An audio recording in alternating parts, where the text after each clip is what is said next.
1304 vurs her. Østru og Vestru. Ja.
savnas ett fjällmänt liv som lärster ur halsen ström. Ei langur synd, ei langur nej, och sorgen ute stånd. Ett fyrra horve bort, nu glidrar allt runt och dort. Glädje sånger ljummar håll, där ej så får nån. Även om komma dig, ur kvällfottlom götton vi. Av fjalle och hatt, ur dale och lag, dig komma och dödat liv. Att lea så i broars fri, så i bryggan så vägra kör. Han och i dig han ställde brej och vann dig foldom fra. Fick himmelsens berg och gryr, och var öppen ständer kär. Och till görster blåster dörren i höj, ja Jesus där böjer här. Dig heimfarn och böja gläd, till funden i stora dag. Hörs på slott och änglan fra, ta en frälst och fagnar dag. Av haven de komma dig, ur kvällfottlom götton vi. Av fjalle och hatt, ur dale och lag, dig komma och dödat liv. Att lea så i broars fri, så i bryggan så vägra kör. Han och i dig hans välde brej, och vann dig foldom fra. Vi får dem.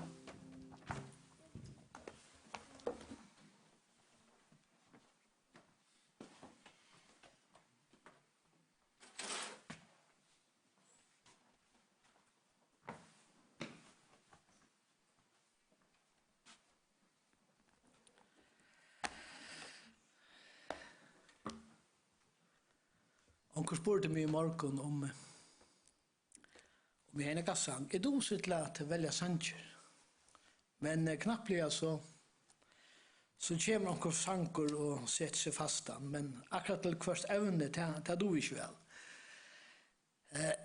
Som jag huxar om det som jag skulle säga, så rann en mynd framför mig allan gör med en jack och arbete. Jag alltid Svearsson ut av Tofton vid till bygga hus. Den yngsta döttern gifter ut. Så kommer jag också om en karlagsmynd som är så många kan ha lise och till kännande och myntliga väl, men hon visar av en särlig måte, nu kan du relatera till lötna Arne Joensen. Hon visar en odoldan karlaga, och det är så man som vi läser i 17 Samuels bok 13. Og hon stretcher seg lykke inn i kapittel 18 om Absalom. Jeg vet ikke hugsa om disse myndene. At David fer Absalom, og han fer æra sine røysene vi øren konen. Men hessen Absalom, karløyken til hans hoteker med en særlig hatt, og det viser hvordan høgt, og man kan si en myndatel hvordan høgt og Herren Jesus elskar oss. Vi leser i 4 Samuels bok, vi vil takke 4 Samuels bok først, kapittel 16.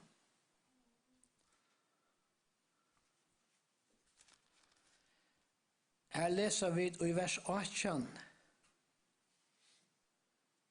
Ein av tjänaren tog till året och säger, jag har sett en son Isa i Betlehem mitt, han som är könra spela, han är jarver herrmävor och bardeja mävor, är årkringor och väkor mävor, och Herren är vion. Och vi kommer ihåg som att det är väkor mävor. Vi omynda alltid och kunna David konkor vara väkor mävor till världen. Det är flera henne visninger til det. Og det første det her vi akkurat har lese. Vi leser også i kapittel 16 og vers 42, halvt jeg skriver meg ned, ja. Ta i filisteren hukte opp og fikk eie David vanvirtian han, vet han var unger og reidantor og vekker i utkjønt. Jeg husker om at året han var vekker i utkjønt. Og så husker jeg om Absalom, som vi leser om i og Samuels bok 14. Eller det begynner i 13, men i og Samuels bok 14 og vers 25 leser vi.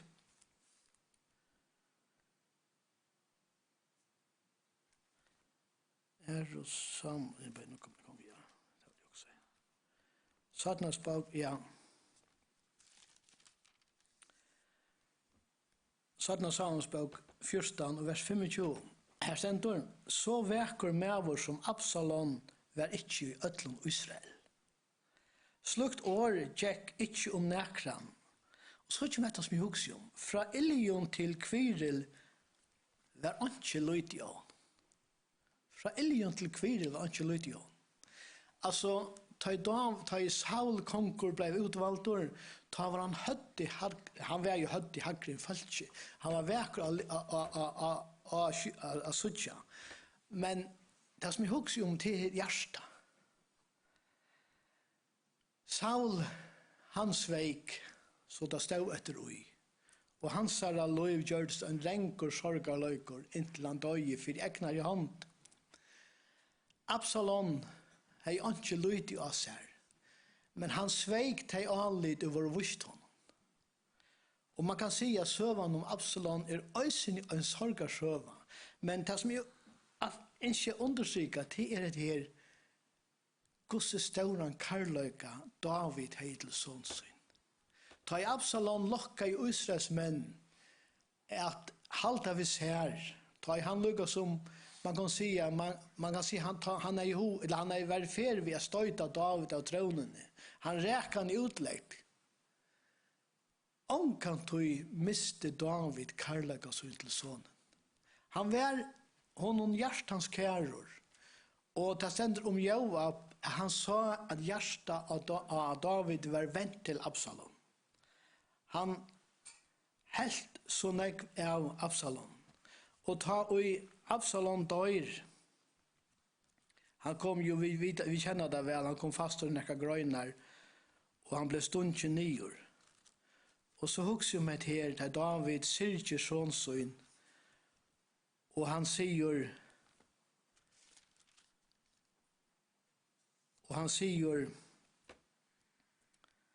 sonen min Absalom, og hei over deg i stedet for til. Absalom, sonen min. Jeg husker meg at jeg ser årene her. Det er utrolig som David elsker hentan sonsyn, og som var løytaleser i mannaeion av suttja til, i utkjønt, men hei hjärsta vent av skøyva løyer. Jeg husker med den karløykan, sjalt ta og Absalom støy opp mødronen, og fikk vent Israels falsk i møte kongenon, sjalt ta elska i David, sonen. Men han ville ikke suttja han attor, en at hui, inntil så, det skulle ikke være inne i små loter i søvnene, inntil han så øyne for seg at Absalom kom inntil han og kastet seg ned i fyrjonen. Men hjertet til Absalom var omkant i vente, var omkant vid David. Og jeg husker med det karløyga, når vi så ut her i morgen, at som god til å elske okken høgt, at ta i Israels menn i foran, offra og offrene det om det, fløyre offer jakken dagen, som omkant du kunne teka bort til synden der. Og så sier David her i morgen om sin minner, og Herren hever vust okken, hvordan står han karløyka han hever til okkar, han hever vust okken hetta dit, hvordan står han karløyka han hever til okkar, at han offrer i sånsyn, øyna for i atlar, og han vann okken en evig endurløsning. Og sjalt om vi og glømsk, så åtte vi ångan til å glømt dette, at koma saman, fyrir jeg minnast han, at kunngjera deg hansara inntil han kjemur. Og vi skulle teka, jeg skal ikke lese snakk om morgen, men hugsa I lykka at teka at røya til fyrra brevet Petur, som mengan hevur, vil jeg si, ogga med og styrst med. Her han sier I vers 3, lova å være god og fægir Herre okkara Jesu Krist, som etter stor og miskun syne hever endurfødt okkon til livande vøvn, vi opprøysen Jesu Krist fra hinn og deg. Til oforgångelian, odolkajan og ofølnande arv, som tykkon gøymdur I himlen. Og en oforgångelian, odolkajan, ofølnande arv. Vi løyta her nere etter materiellum tynkon, og vi røyna at luka til okkon sjálvun, vi imeskon for å gjøre det pent, og gjøre det så godt som vi nå får det. Men her tåsar vi om en ofølnande, odolkajan og oforgångelian arv. Det er fantastisk rujidømme og I ligger fyr I okkon. Ta han røyste Jesus opp fra en og deg, så var det okkara rattvistgjering. Vi rattvistgjørt I hånden, til han var nøgt, god var nøgt og vi offre, tog røyste han sonen opp. Hvis god ikke var nøgtor, så la Jesus I grøven I enn. Men han røyste han opp, okkon til rattvistgjering. Han røyste sonen opp, til han var nøgtor vi offre var fullgjørst, her var ikke mer å gjøre. Og det det som vi kunne gledast om en sluga løyto, at vi en ofølnande, og en odolkajan og oforgångelian arv I himmel. Og så sier han vågjere tikkun som vi kraftgods og varvått, vi trygg til frelso, som til røyere vil oppenbæra sørst og tøy. Hentan trygg så trunna øya vid øyana, og vi kommer saman om hana, og vi gleder hver annan, og vi oppbygger hver annan, og vi styrker hver annan, til okkara glede her nere, til å suttje okkara nøye sysken veksa. Veksa andalega. Til okkara glede her nere. Ta finst andre større glede I munar vi innan tåsa vi omkran av munar samtryggvande og kanskje få okkurst og kanskje kunne djeva okkurst at I antallige syne og så løsner være vi til å styrke hver annan. Jeg har mengan sagt at nekver sanger I okkara bok sier nekmøyr innan lengtal. Og en av mine favorittsangene bøkene 895. Mer høylegan gjer meg, mer eudoldan vi, mer talnan I struje, mer elskande fri, mer fastan I trunne, mer luttlan I mer, mer utnan I verskje, mer sterskan I tær. Mer fri med to gjev mer, mer prus vi tutt bor, mer tøkk som I åtte, mer ho til tutt år, mer syne av Jesus, mer kvult I hans favn, mer stidlig I sinne, mer bøn I hans navn. Mer eimjukan gjer meg, mer fusan til strui, mer vaknan til bønner, mer sparnan vi tøy, mer fyltan av anda, mer vysan gjer meg, mer ventan mot himle, mer Jesus som te.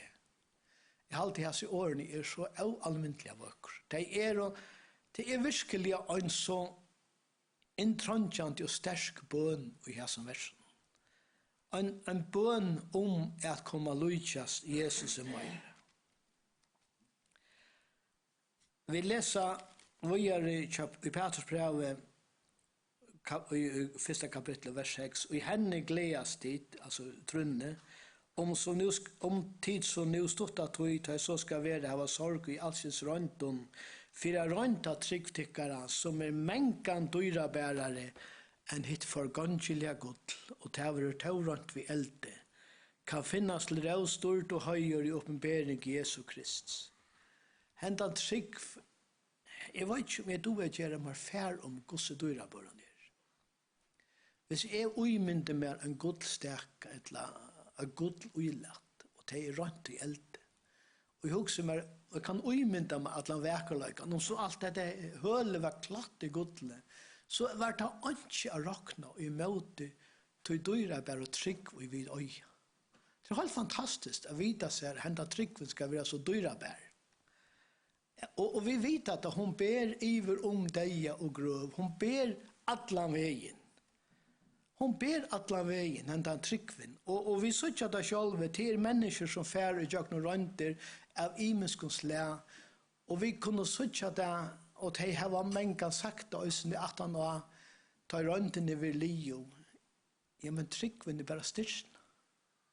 Hon är bara styrsten att alit i Herren så störst att han leter inte en sporfäll att lära utan att han vet. Og så sier han at han elsker dit til at dit har ikke se han, og til at dit nå ikke sutja, men tryggva. Gleda sitt ujonen vi avsigeligere og dyrmøttere glede, og nåa male for tryggtikkere, frels og salan. Og det er just det som vi gjør for løtna, vi gledd oss i hånden. Vi gledd oss i hånden, en er i avsigeligere og dyrmøttere glede. Vi glädde oss att vara sauna i samman för att tacka honom för de frälsorna, för att tillbe han. Och jag har sagt av flöjorna för, och jag kanske lätta vara vid att säga det, att ända lötan så dyra bär, tog vi här var bär hetta för eja, inte näka bära, men vi har hetta för eja att tillbe Herren. Och hvis all savot her, allar heimene sa her, så er det se at hese her var nerka som tala hjertans langsel, og tala hjertans over hetta at tilbya sin herra og frelsara. Og det må være hjertans ikke okkar her nere. Skulle vi gjøre okkur nekran hauming av å bære avvøkst, så må vi være verande i honom, så han får virke seg glede i okkon, og vi kunne gledast mittlen anna er minnast han, og annars har komma saman og har styrka kvann annan. Ofta sluga løter som hesar, då det flest og tryggvande inni her. Men det alltid okkara skylda å fortelja menneskjon Jesus, hva han har gjort for okkon. Og jeg har anket å være i samtale med personer som ikke tryggvande, og ta tidsvis ved hver som djekven så djup i middelen okkon, og til så ringt å forklare, til det her var et annet utgangsstøye. Men vi har jo ankan til halt opp at vi hesen av vysa menneskjon av Kristus. Av vysa av han. De sier ofta, ja, men to arvesinne. Jeg vet ikke, det må underdøm men han har gjort nekka fyri okkon ødel, som vi kunne gledast og det moneren, at mennesker kunne suttja av vid øya nekka som helter iver deia og grøv. Det var anker som sier at det skal ha størst dyrvi av livet utan Kristus. Og så leier han at og det skal ha større dyrvi til å dodja utan Kristus. Og men kan tidsi meg til ut i daglig, at mennesker halda at det gonger funnt, men nøytest ikke. Det gonger jo funnt. Og det gjør det ikke nekvån. Men det gonger bare til visst. Og det så viktig at vi å ta himmeljøs i heimen som vi atla til å være. Lojer i samme kapittel så viser han og gosse tar gamlo profetera nøyene i kommaskulte, og han inne i hesson at jeg visste at jeg var seg sjálvun til tant og vi hesson. Hesson her landarmalen at Kristus skulle være åpenbæra og at han skulle teka bort syndene til mongon sendte det. Og tog han amener okkon at vi skulle gira lendar sinnes okkara. Være etru og sette halt og fullt vevn okkara til nøyene som okkon veitest i oppenbering Jesu Kristus. Og så kommer han videre i vers 14, som lojen baden skulle til ikke skikka til kon anso avur, ta det levdu etter listen ta det visste ikke betur. Nei, etter hinnon høylaja som kalla i tikkun, skulle øysene tid være høylov og i ødlun etbore tikkara. Tog skriva til skulle være høylov, tog i høylaver. Og hetta okkara høyla og avbyrd. Være høylov ui okkara gerande stegi. Ui åre og ui verski, vi høylov. Vi vysa høymenum, vi øya Kristus. Og så sier han vujar, han anminner okkurnet her, at det var ikkje vi tog så forgångeligt vi var leiskjept, fra dare at bor okkara som var arva fra fedrunum. Det var vi dyra blåve Kristus. Det tidser mer som at Peter blir ikke livor å skrive om dette. Gosse dorst vi det kjept. Og at han var kjentor for at heimer var grundavur, men åpenberar vi enda tøyena, for i okkara skuld var han åpenberar, for å åpenbera okkon hesa nøye og hesa frelse. Og han anminner okkon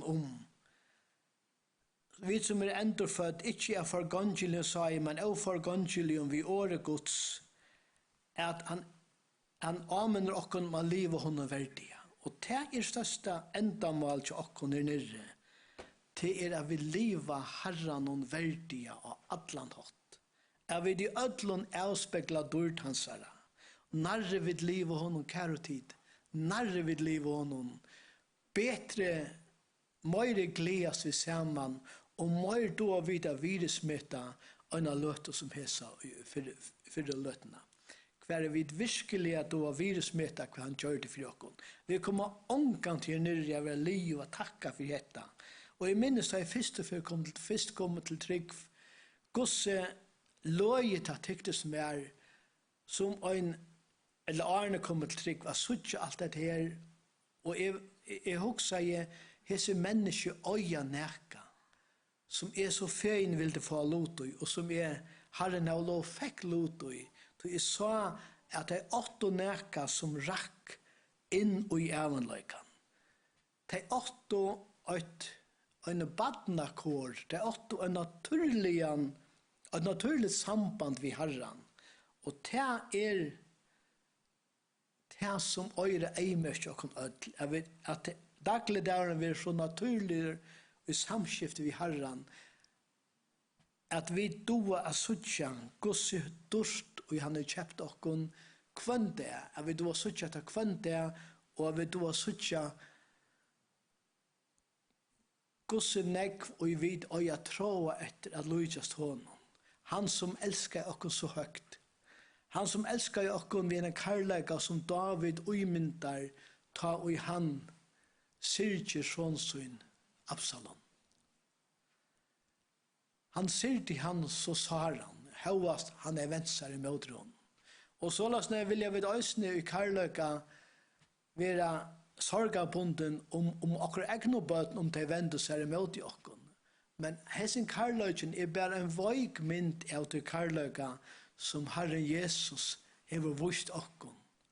Og vi vil så ofta mynd av det, særlig i Hebrea brevnen, gosse ui han hever gjørst offre fullkomme for okkon. Gosse han hever ui adlon uppfyllt de krøv som loven kravte.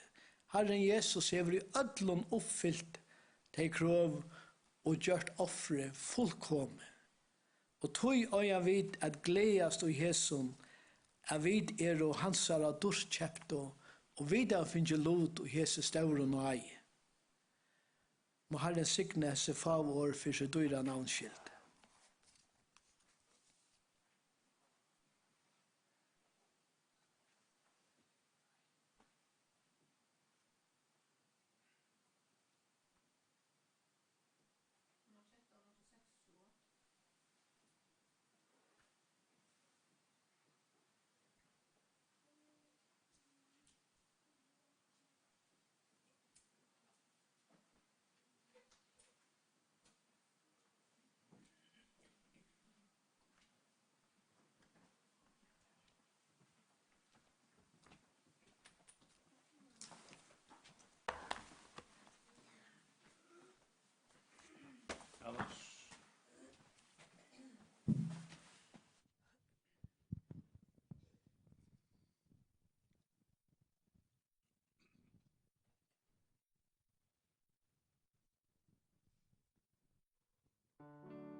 sagt et land, handan etlen arband, at salan og heim sorg og nær. Jesus bygd hever te, etta himmelska sted, ongen eldest og landen non her. Eldast og her, ongen eldest og landen non her. Eldast og her, ongen eldest og landen non her. Og i heimsten non hot, ongen fespærskott, tog vi byggva her Jesus sitja.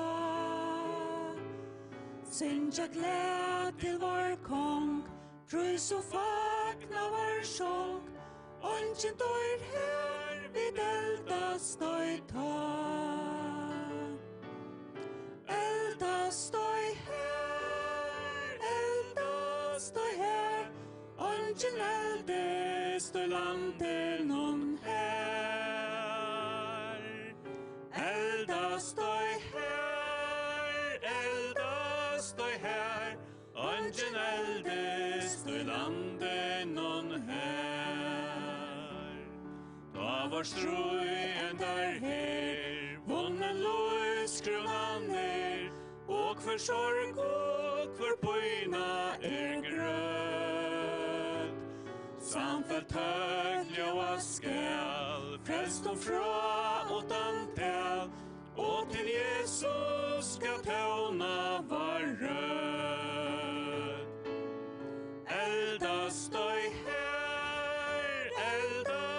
her, ongen eldest og landen non her. Eldast og her, ongen eldest og landen non her.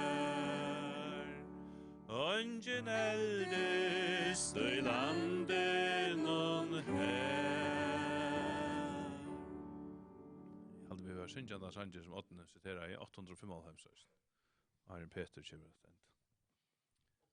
895.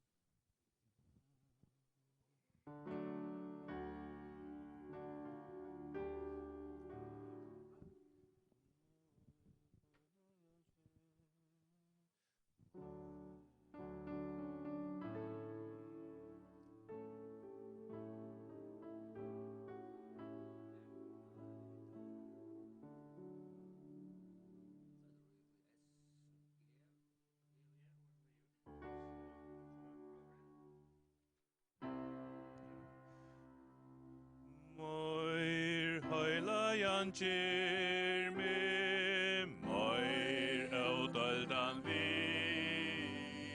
moir talan og strøye, moir elskande fri, moir fastan og trunne, moir løytlan og mer, moir røytnan og verste, sterskan ut her. Moir frøy mot du kjemer, moir prøys vi til bor, moir takk som alte, moir ho til tu dor, moir søyne av Jesus, moir kvull du hans favn, moir stille og sinne, moir bøn i hans navn. Moir mjukan ger me, mer fusan til strøy, mer vaknan til bønner, mer sparnan vi tøy, mer feltan av anda, mer visan ger me,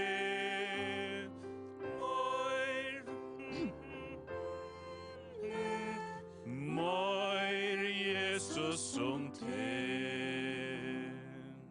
Manglar så regler. Ja, så kommer Peter.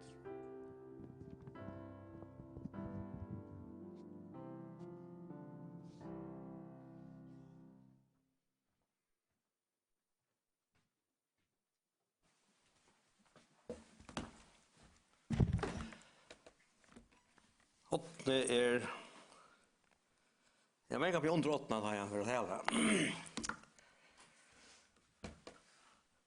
Tar jag börjar så visst kan alltid som man är så osäker så oskipower. Men tar jag så för gångt så är det så fantastiskt att jag kan också. Och jag får alltid av mynden är gott på sjurta i till 8-talet. Men då man kan stå in i sånt att man sitter efter vi jo, så det brukar man kasta lägga bultar på luften och så sitter man efter och huxar om allt med man gör. Jag var tänkt på jag hade ska löjva mer att läsa och i första verset det ska ölla stort. Och det ska vara kapitel 3. Jag var tänkt på att en dag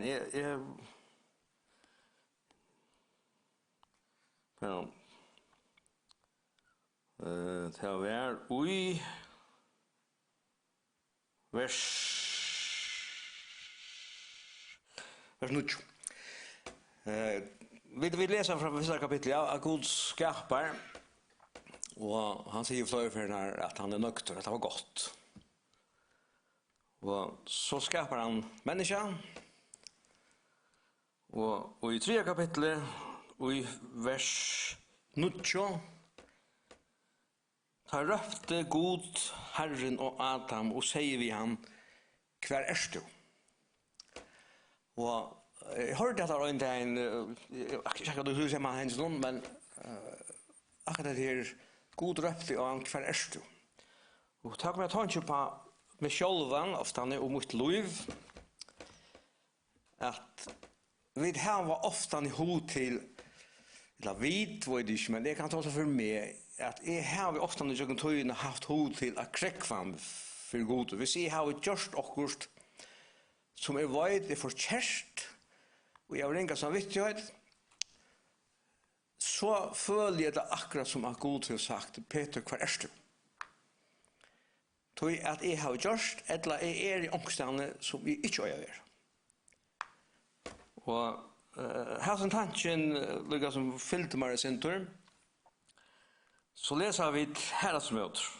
Vi tar ringa som vet att det för god. Vi tar hur att kräck och kom för eller svit.